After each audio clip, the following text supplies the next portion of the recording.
What's going on, everybody? This be your boy DJ Anonymous with Sports Biz Music, the podcast, episode 86, and I got a special guest on the show today. I got my girl Simply Tiffanie on the show. How you doing?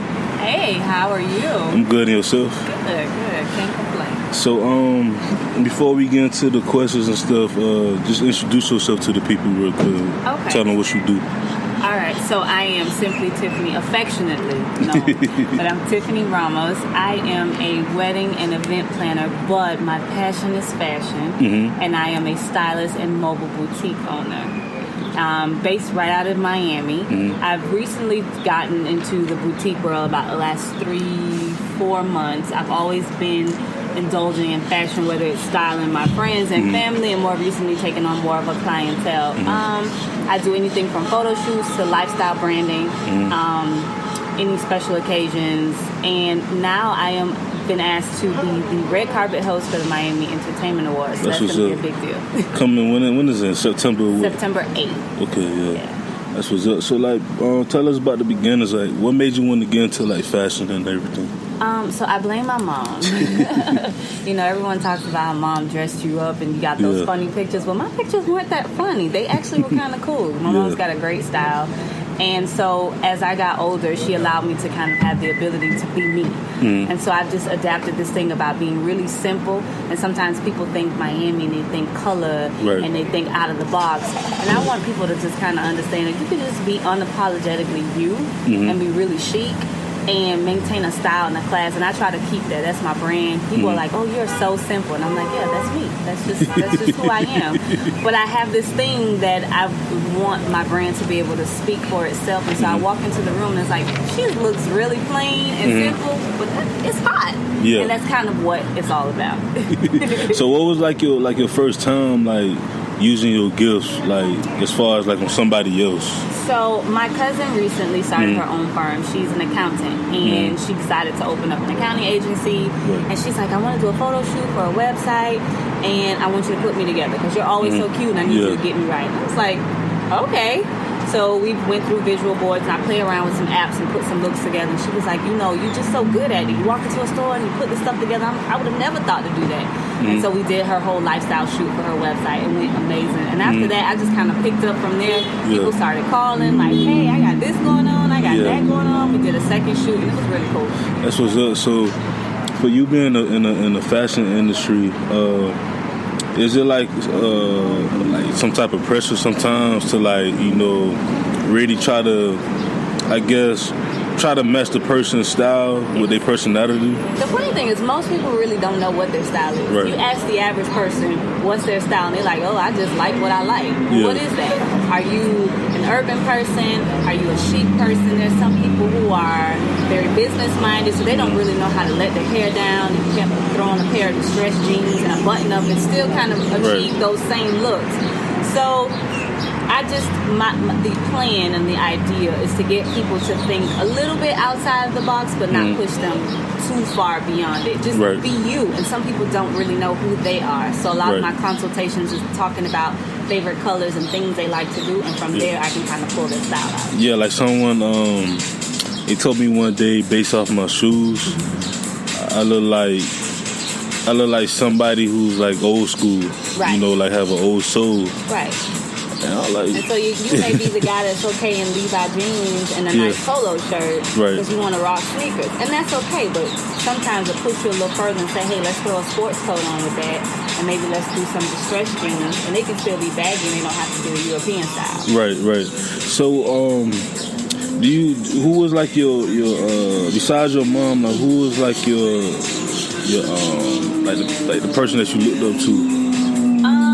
Your influences, Right now, I'm absolutely in love with Jay Bolin, and he's based out of Texas. A lot of people don't probably know who he is, but he's amazing. Not only that, he's just some guy who kind of has a similar story, that he just has a love for fashion and decided to take a leap and said, I'm going to start my own agency, and started with styling people from their own closet, and now he has a whole collection and he does style classes.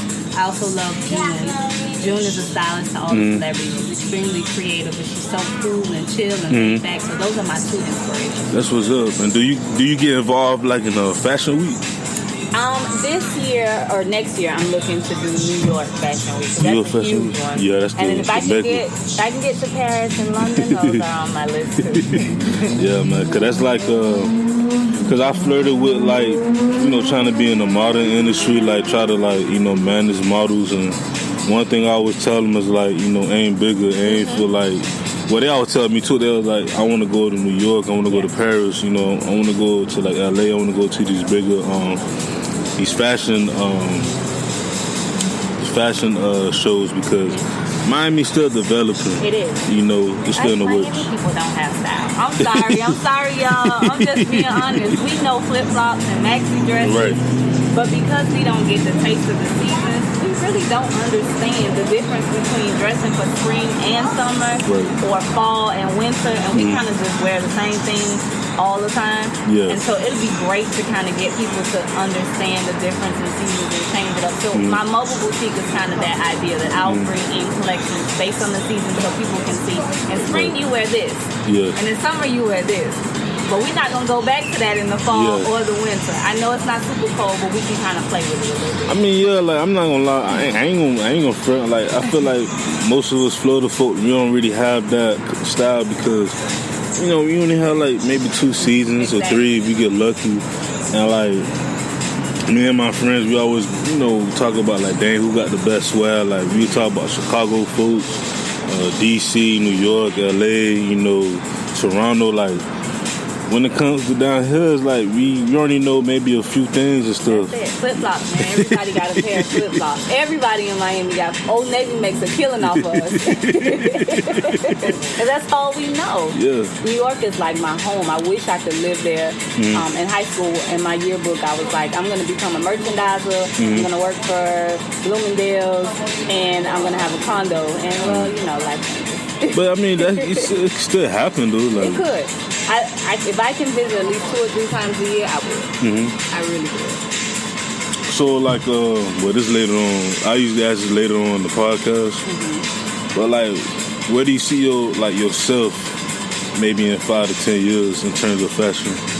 Ideally, I love to pick up some clients. And I hate to use the word celebrities because, again, there's so many people here in Miami that are just as influential without the fame necessarily and who have the finances to want a personal stylist. I've noticed lately a lot of my clients have been people who've always wanted the service and really didn't have anyone to go to and have the finances to be able to do it. So I just want a clientele of people who won't step out the door without checking with your girl first and making sure everything's on point. Whether they're going to a gala or going to an art show, an art opening or anything, that's what it is. My agency will be able to provide those services. That's what's up, man. You know, we were just talking about, like, a lot of us don't have that much style.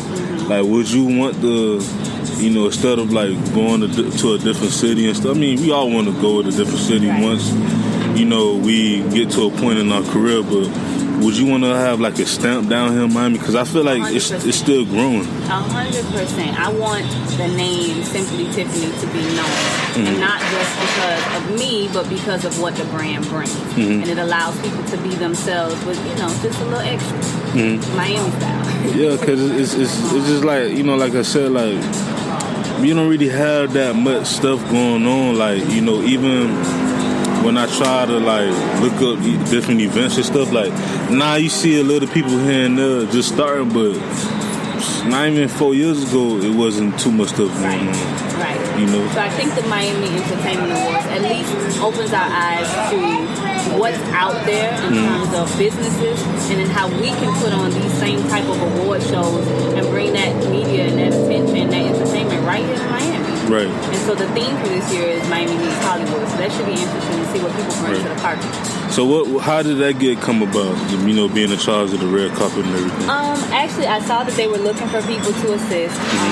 And I just reached out to my contact and like, hey, listen, you know, I'm in the fashion industry. This is something I'm really passionate about. I'm also an event host, so I don't have a problem speaking to people. Right. And she was like, okay, let's go for it. We had a few conversations, and it was like automatic connection, almost like purpose. So it worked out great. Let's go. Are you like nervous? Or you ready? Oh, I'm really, really excited. It's like the more I'm learning more about the nominees, I'm like, oh man, I can't wait to see if Miami's going to get it. You know, we go to BET Awards and we watch these red carpets. Right. What are we going to bring to the carpet? Right, because I remember one year Asa kind of embarrassed us with the watch. I'm like, bruh, like, I mean, even though you from Broward, you still from the home state, though. Right. From South Florida, so it's just, you making this kind of look. I'm going to start throwing out some things as we get closer, some potential looks, and give people some idea of what I think should be done on the carpet. That's what's up. So, would you ever like, cause I like to ask people this, like, would you ever want to, like, let's say Old Navy or Victoria's Secret want to do like a collab with you one day? Could they see what you doing? Like, would you be open to do that? 100%. As long as the brand matches mine. I never want to conform to anything that doesn't match the integrity of my brand. Brand is really, really important to me. So as long as we're on the same key, I'm good. Yeah, because I think, who Beyonce signed with? I think Adidas, right? Major. Like, how did you feel about that move from her? Because I feel like, to me, when I thought about the move, I was like, she's really letting people know that, you know, women can be empowered to a brand and just bring like a whole different, be a boss. So how did that make you feel?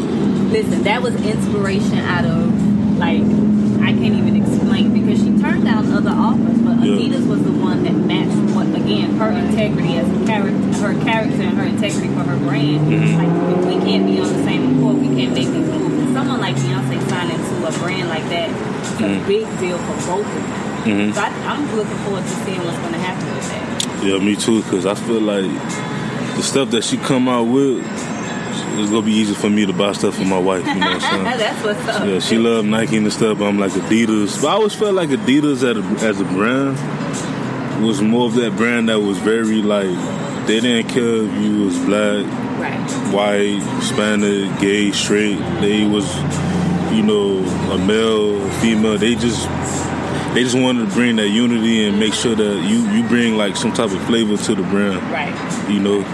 Because that's something that's just different from different other brands, you know. That's huge. Yes. So, you say you an event host. Yes. How long have you been doing that for? Forever. So I started in the hotel industry more from a front desk perspective. Right. And then about 2005, I accepted a position in catering and events. And as a kid, it was always, you know, at mom's house, I was always in charge of setting up, decorating, and hosting the games. And we're talking about from like the age of 10.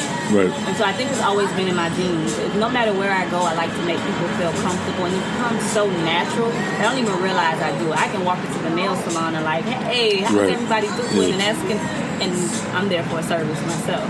Right. So I decided to, once I got into that part of the industry, I did that for about 8 years, going from being a coordinator. Eventually I became a special events manager, and I managed like the Ultra Music Festival, those big pool parties. Oh, you so do? I managed those. I worked at a property, and we would do those pool parties. So we're talking anything from like 800 to 1,500, 2,000 people on my pool day. So that was really cool. Very tiring, but it was interesting. So I've always enjoyed the servicing people. I feel like that's just my thing.